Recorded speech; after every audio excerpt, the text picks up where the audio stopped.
Alı danışan Quran Allahu Ekber, Əli radı Allahu Xelifə İmam Əli uda Quran Məhəmməd Peyğəmbərin yanında böyüyen, İlk İslamı qəbul edən, həyatını ona qurban verən böyük bir şəxsiyyət.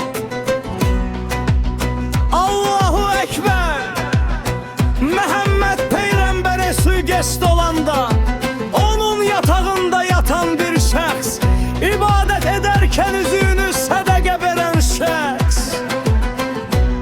Məhəmməd Peyğəmbər Əli haqqında ne demiştir? O dedi, Əli elmin qapısıdır, mən isə onun şəhəri. Əli Huhun gəmisinə bənzər, kim ora minsə nicat tapar maşallah. Bir döyüşdə Məhəmməd Peyğəmbər belə söyledi: Əlinin vurduğu zərbə minilin ibadetine değer. Allahu Ekber. Əli, Əli.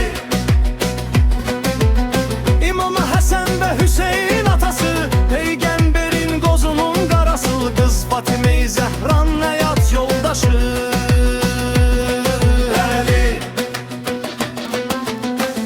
Namaz üstünde zəhərli qallınıra qətlə yetirilən böyük bir şəxsiyyət.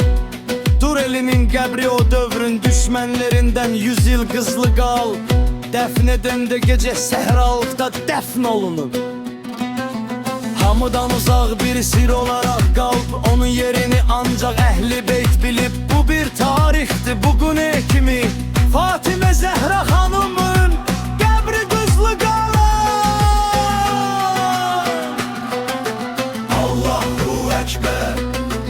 Allahu Ekber.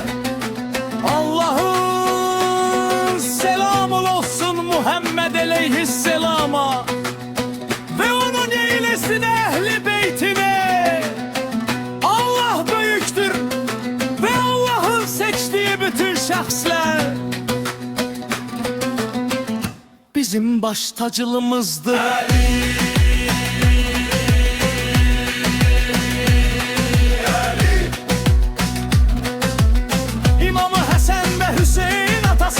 Peygamberin qozunun qarası, qız Fatime-i Zəhran həyat yoldaşı.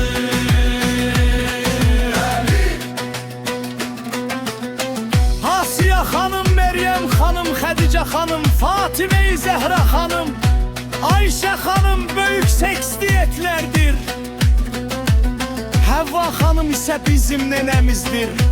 Babamız Adem Peygamberdir, dinimiz ise babamız İbrahim Peygamberin dinidir.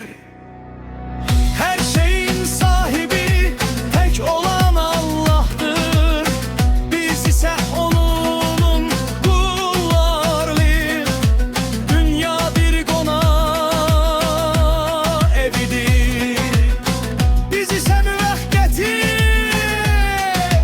alallardır. İnsan eden onun emelleri ve yaxşı xatirələrdir.